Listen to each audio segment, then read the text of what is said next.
اور اس کے بعد پھر امتزاجی تنقید کا انہوں نے خیر ایک بات کی، تنقید کا معاملہ ہے، لیکن یہ اسپیشلی میں پرٹیکولر تقلید کے حوالے سے بات کر رہی ہوں تو سمجھ آ رہا تھا آپ تک، ہم تک آتے آتے یہ 90 کی دہائی تک اسپیشلی ہمیں ہر شاعر وہ کسی نہ کسی فکری تناظر کے اندر بندھا ہوا نظر آتا ہے، اور خواہ وہ ذات کا حوالہ ہے یا وہ سماج کا حوالہ ہے۔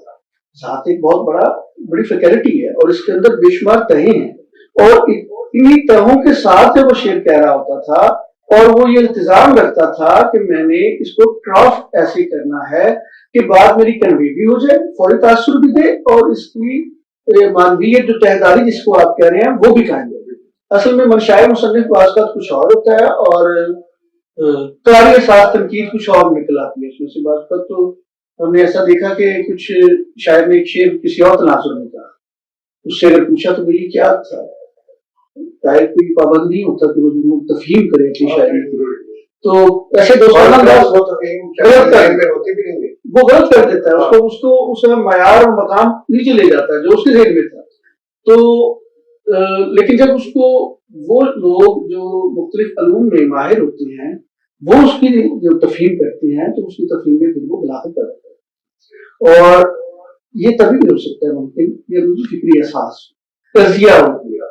آپ یہ ساری 21ویں صدی کی شاعری جتنے بھی دوست ہمارے لکھ رہے ہیں تو گہرا مطالعہ بہت یا تو ذاتی تجربہ اتنا مشاہدہ ہو، ریاضت ہو، مطالعہ ہو، بہت ضروری ہے یہ چیز، اور یہ داخلی اگر اظہار ہے تو اس کے لیے یار میرا امید داخلیت کا شاعر تھا تو اس کا تو کرب بھی اتنا بڑا، اس کے ساتھ جو زندگی نے سلوک کیا، عشق میں کیا، باپ نے کہا عشق میں دیوانہ وار کرتا رہا، جنگلوں میں چلا گیا، مثنوی آ کے لکھی، کرب میں زندگی گزاری، تو وہ شدت جو داخلیت کی سالوں تاثیر بھی پیدا کرتی ہے۔ بالکل میں نے اسی لیے کہا ہے کہ یہ دیکھا ہوا دکھ بیان کرتے ہیں اپنا سہا یہ دکھ یا تو اس کو بیتا ہوا ہو نا، وہ تجربہ جو اس میں سے جب شعر ڈھل کے آتا ہے وہ چاہے کسی کا بھی ہو، وہ بھی بولتا ہے، وہ بتاتا ہے کہ میری ظاہری شکل بھی یہ ہے اور میری باطنی بھی ہے، اس اخلاق کے اندر بھی بہت کچھ رکھا ہوا ہے، تو تہداری اس میں ہوتی ہے۔ باقی تو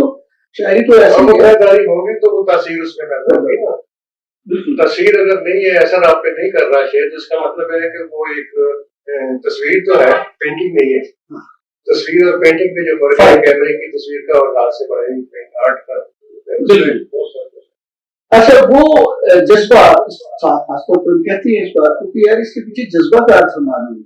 جذبہ ایک ایسا تحرک ہے جو کسی چیز کو ایلیویٹ ایسے کی طرف وہ پیدا کرتا ہے شاعری میں کہ وہ کہیں سے کہیں اٹھا کے بات کو لے جاتا ہے، اور دوسرا قاری بھی اس کے تجربے کے اندر شامل ہو جاتا ہے۔ جیسے ہم کہتے ہیں نا کہ یار یہ تو جیسے میرے حالات میں یہ میری بات کہہ دی ہے انہوں نے، اور اب میرے دل کی بات ہے، جو دل سے بات نکلتی ہے تو دل پہ اثر کرتی ہے، تو اگر دل سے ہی نہ نکلی، اپنے دل کی بجائے دوسرے کی نکلے، دل سے نہ نکلے، تو بات تو یہ بھی یہ روز بڑا ایک میں نے شزرا پڑھا فیس بک پہ، ایک نوٹ تھا ہمارے دوست شوکیانی کا، ان کا کہنا یہ تھا کہ آج کا نوجوان وہ بہت تیز ہے، بہت سمجھدار ہے، ذہین ہے، وہ میمز بناتا ہے، وہ مختلف جو ہے کلپس بناتا ہے، وہ 1 سیکنڈ کے اندر 2 سیکنڈ 4 سیکنڈ 5 سیکنڈ کے اندر جو بات چل رہی ہوتی ہے اعلام کی سطح پر اس کو فوراً سمجھ جاتا ہے اور پھر ریئیکٹ کرتا ہے۔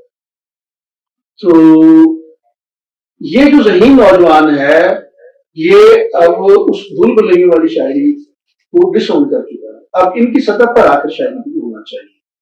یعنی یہ بھی کہہ سکتے ہیں نئے شاعر نے اپنے دکھ پر ہنسنا سیکھ لیا ہے، وہ اس کا جو دکھ ہے اسے وہ میم بنا کر مزاح میں تبدیل کر دیتا ہے، اس کا دکھ بھی وہ چونکہ سطحی ان کی طے ہوتی ہے بیانی کی، بیان کرنے کی جو اس میں طے نہیں ہوتی جس طرح پہلے بات ہو رہی تھی، تو وہ صرف وقتی طور پہ مسکرانا چاہتا ہے، ہنسنا چاہتا ہے، اس دکھ کا وہ اس کی وہ تفہیم دوسرے تک جو اس کا درد جو دوسرے دل تک منتقل ہونا چاہیے وہ منتقل نہیں کر پاتا۔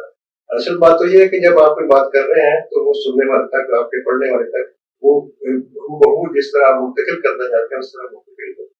آرٹ تو یہی ہے نا، اگر آپ وہ بات نہیں پہنچا پا رہے تو اس کا مطلب ہے آپ کے ہنر میں کوئی کمی ہے۔ اچھا ہاں بالکل، اس کو اچھا میں یہ شعیب کینی کے فضری کی ریفرنس انہوں نے اگلی بات کی.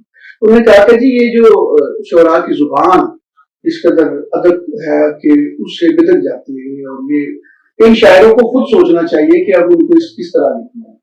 جہاں تک زبان کی تبدیلی ہے، زبان تو جب شروع ہوئی تھی خسرو سے لے کے اور آج تک زبان جامع چیز تو نہیں ہے، اس میں تبدیل ہو رہی ہے. ہر لفظ کا ایک خاندان ہوتا ہے، اس کی ہر لفظ کی ایک نصیحت ہوتی ہے. تو جو نیا شاعر جب شاعری کو شروع کرتا ہے تو وہ اس وہی سے شروع کرتا ہے، بڑی تکنی سے، بیر سے ہو تو مدد سے ہوتا ہے، اسی طرح کا لفظ بھی استعمال کرنا چاہ رہا ہے. آج کی زبان اور ہے ہمارے اظہاریے کے لیے، ہم چاہتے ہیں، ہم سادہ زبان ہے. اگر اسی کو ہم اپنا ذریعہ بنائیں تو اپنے دکھ کی تفصیل، اپنے بیان کی تفصیل، اپنے کہنا چاہتے ہیں اظہاریہ، اس کی تفصیل آسانی سے ہو سکتی ہے. لیکن آسانی کی طرف آتے نہیں، لیکن کیونکہ آسان لکھنا مشکل ہے. ہاں صحیح ممکنہ تو بہت مشکل کام ہے. اصل میں یہ ایک مثال میں دینا چاہ رہا ہوں کہ آج جو شاعری ہو رہی ہے، آپ تک ہو رہی ہے، ہمارے اور معاصرین دوست ہیں وہ بھی کر رہے ہیں، ان کی زبان اصلی ہے. اگر زبان روئے اثر کے ساتھ ترکیب سے جان نہیں چھوڑائیے. ہاں فاصل کی ترکیب، ہاں وہ کسی حد تک، لیکن وہ تمام نہیں ہے. یا غزل کے اندر کوئی دو چار ایک دو ترکیب آ جانا، یہ تو غزل کی ضرورت بھی ہوتی ہے ہماری بات اوزان کی اس کے اندر پابندی کی، اس کے اندر ضرورت پڑ جاتی ہے. لیکن خاص کا بہت لگتا ہے کہ فنا کے گسیڑا کیا ہے اس میں ٹائم میں نا، وہ اوپرا لگتا ہے، اوپری سی چیز وہ لگتی نہیں ہے کہ یہ اس غزل کا یا اس گسیڑے کا. نہیں، وہ معلوم ہو جاتا ہے کہ یہ 18ویں صدی کی زبان لکھی جا رہی ہے، 18ویں صدی کی اس میں شاعری کی جا رہی ہے، وہ تو پتہ چل جاتا ہے.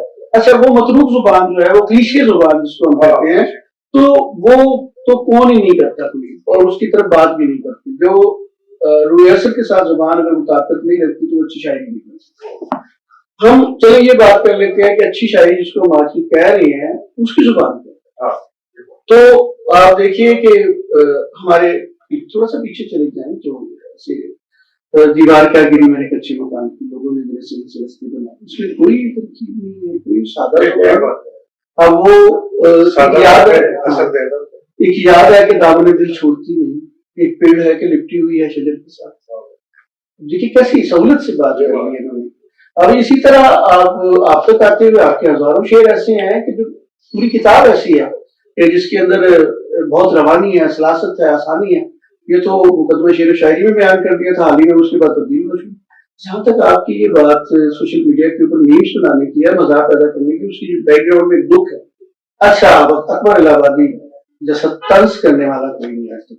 اس کی قطعات اگر آپ نے سنے پڑھے ہوں گے، اچھا وہ طنز بھی ہے، مزاح بھی سنا. پڑھنے والا ظاہری سطح پر سمجھتا ہے کہ مزاح ہے، حالانکہ وہ مزاح نہیں ہے، وہ ایسا طنز ہے، وہ اس نوبادیاتی عہد اور اس پر قابض انگریزوں کے خلاف.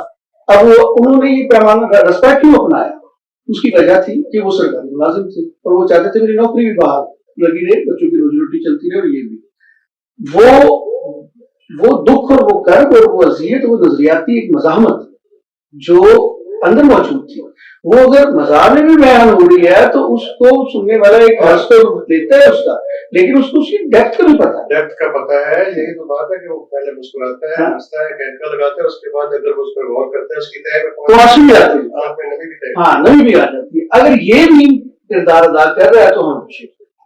اگر وہ میم جو ہے وہ چار فتح علی خان کی سطح پر اتر آیا ہے اور پوری سوسائٹی جو ہے ایسے ہی ہے، ٹرولنگ جس کو آ جائے ان کی زبان میں ٹرولنگ، تو ٹرولنگ پہ اتر آیا. تو یہ تو خیر یہ اس جو ہمیں یہ کہتے ہیں ہم زی جنریشن، جو ایکس جنریشن، تو ہم یہ زی جنریشن کے حوالے سے بہت سارے آرٹیکلس آ رہے ہیں. ایک آرٹیکل میں پڑھا اس کے اوپر ان کے نفسیاتی، سماجی دباؤ، پریشرز اور پھر اجتماع سے کٹ جانا. آپ دیکھیں 90s تک لوگ اجتماعی زندگی گزارتے تھے، یعنی اکٹھے بیٹھنا. آپ گلیوں محلہ میں بھی لوگ کھڑے ہوتے تھے، بیٹھتے تھے، کھڑے ہوتے تھے، ان کے اوپر بیٹھ جاتے تھے. گاؤں میں بھی روایت تھی کہ کہیں نہ کہیں 4-5 چارپائیاں ڈال کسی بات کے نیچے بیٹھے. شہروں میں، ٹاؤنز میں کوئی ایسے چائے خانے تھے جہاں پہ لوگ اکٹھے بیٹھتے تھے. ختم ہو گیا،